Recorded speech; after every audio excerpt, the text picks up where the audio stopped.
কেমন আছেন সবাই নিশ্চয়ই খুব ভালো আছেন। চলুন আজ আপনাদের সাথে একটি রেসিপি শেয়ার করি। আপনারা কারা কারা এই তালের দিনে তালের বড়া, তালের পিঠে খেতে ভালোবাসেন কমেন্ট করে জানাবেন। আর কাদের কাদের বাড়িতে এখন তালের পিঠে হচ্ছে তাও কমেন্ট করে জানাবেন। যেহেতু ভাদ্র মাস তালের সিজন, তাই সব বাড়িতেই নিশ্চয়ই তালের পিঠে করে বানানো হয়ে খাওয়া হচ্ছে।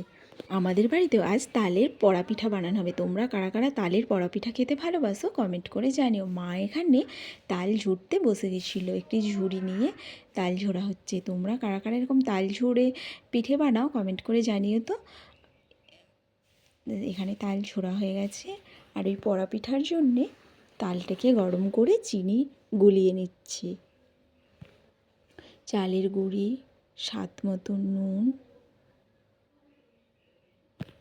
কাজু বাদাম কিশমিশ সমস্ত রকম কিছু। তোমরা যদি চাও নারকেলও দিতে পারো, নারকেল কোড়া। অনেকেই কিন্তু নারকেল কোড়া দিয়ে খেতে ভালোবাসে। দিয়ে ওখানে তালের পাকটাকে একসাথে দিয়ে ভালো করে সমস্ত মিশ্রণ দিয়ে ভালো করে আগে মেখে নিচ্ছি। আর চিনি তো তোমাদের আগেই দেখিয়েছি যে গ্যাসের মধ্যে সুন্দর করে ভালো করে চিনিটিকে জাল দিয়ে নিতে হবে, তাহলে দানা দানা থাকবে না। তোমাদের যদি এই রকম রান্নার ভিডিও দেখতে ভালো লাগে বা রেসিপি ভালো লাগে কমেন্ট করে জানিও। পরের নেক্সট ভিডিওতে আবার কোনো কিছু রান্না নিয়ে আসবো। আরও খানিকটা তাল গরম করে নিলাম, ভালো করে দিয়ে সুন্দর করে আগে মেখে নিতে হবে। দেখুন আগে শুকনো করে মেখে নিয়েছি, তারপরে পরিমাণ মতো আরও তাল দিতে হবে যতটা দরকার।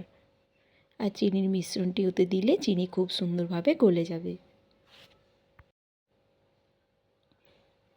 যেহেতু চিনির পাল্পটা গরম, তাই জন্য চামচ দিয়ে ভালো করে মেখে নিচ্ছি। হাতে মেখে নিলে আরও সুন্দর করে ভালো করে মাখা হবে।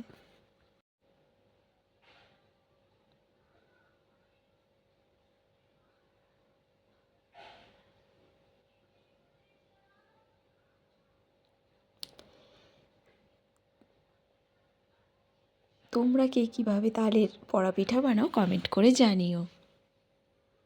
আমাদের কিন্তু এভাবে দেখো সুন্দর করে মা এখানে দেখে নিচ্ছে সুন্দর করে চালগুড়ি মাখা হয়ে গেছে। কিন্তু কাঠের জালের উনুনে কড়াতেও খুব সুন্দর ভালো হয়। আমরা এখানে প্রেসার কুকারে করে করছিলাম। কুকারের মধ্যে কলা পাতা কেটে ভালো করে নিয়ে নিয়েছি, নিচে ওর মধ্যে একটু হালকা সর্ষের তেল মেখে নিয়েছি। দিয়ে ওর মধ্যে সমস্ত রকম মাখানো চালগুড়িকে ভালো করে ভরে দিতে হবে। আপনারা পরিমাণ মতো করবেন, আপনার যে যতটা দরকার।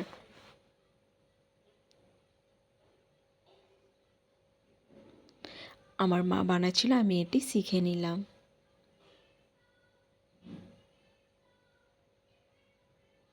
ব্যাস সুন্দর করে দেওয়ার পরে ওর মধ্যে পরিমাণ মতো 1 গ্লাস জল দিতে হবে। ওর মধ্যে পরিমাণ মতো 1 গ্লাস জল দিয়ে দিলাম।